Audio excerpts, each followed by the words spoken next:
This episode of Dave's Cooking Show, well, this is going to be kind of a throwback to a video I did years ago. It's an old iJustine video where she makes a cheeseburger, a double-decker cheeseburger, but she doesn't use burger. She uses cube steak.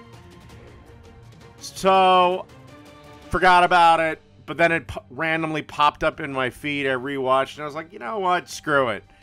I'll show iJustine how to make a proper burger. Okay, first, what you see in the upper left corner is ground beef.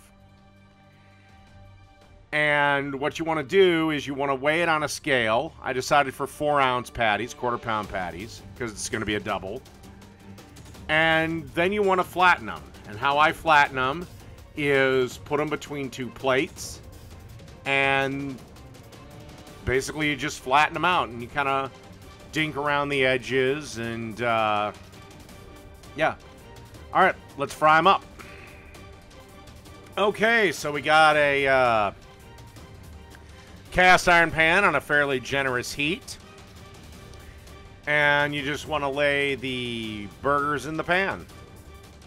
And don't forget to generously season each side of the burger with kosher salt and freshly ground black pepper.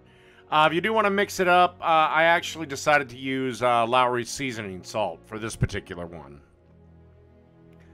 Don't worry about over-seasoning, because you're going to lose a bunch of seasoning once you flip it. So don't worry too much about over-seasoning it, even in a pan. Okay, time to give these a flip. Remember, these are 4-ounce burgers, so a couple of minutes aside, and they should be good to go.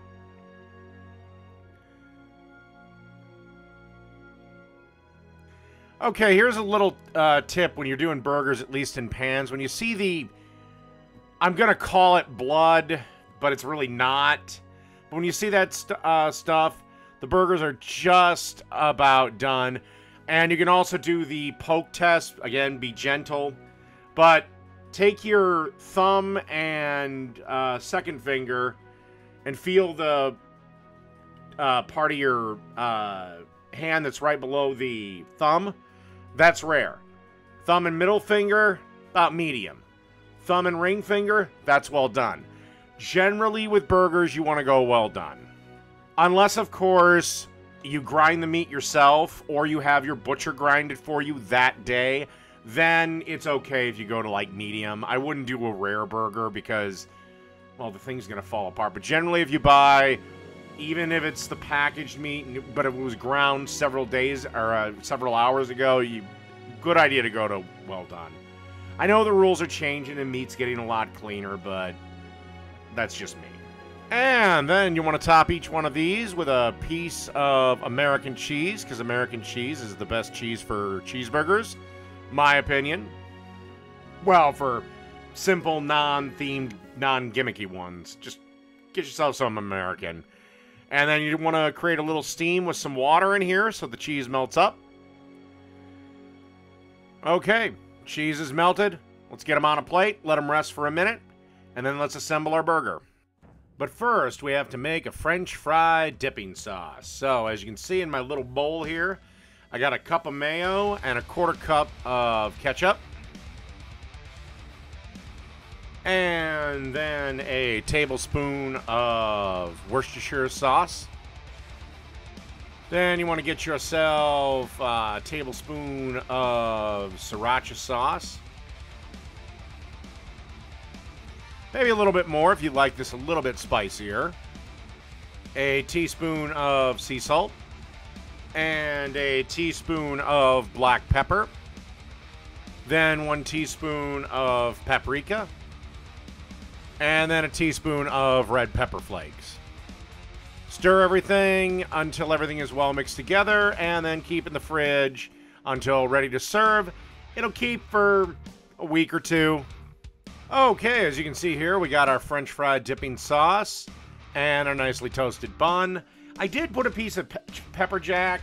There was, let's just say, a problem with the lettuce. And I always try to protect the bottom bun. Typically, if you put your meat patty on the bottom bun, what'll happen is the bun will get soggier than fucking a 15-year-old girl at a Justin Bieber concert. But patty 1 down. Some lovely bacon, because bacon makes everything better. The second patty.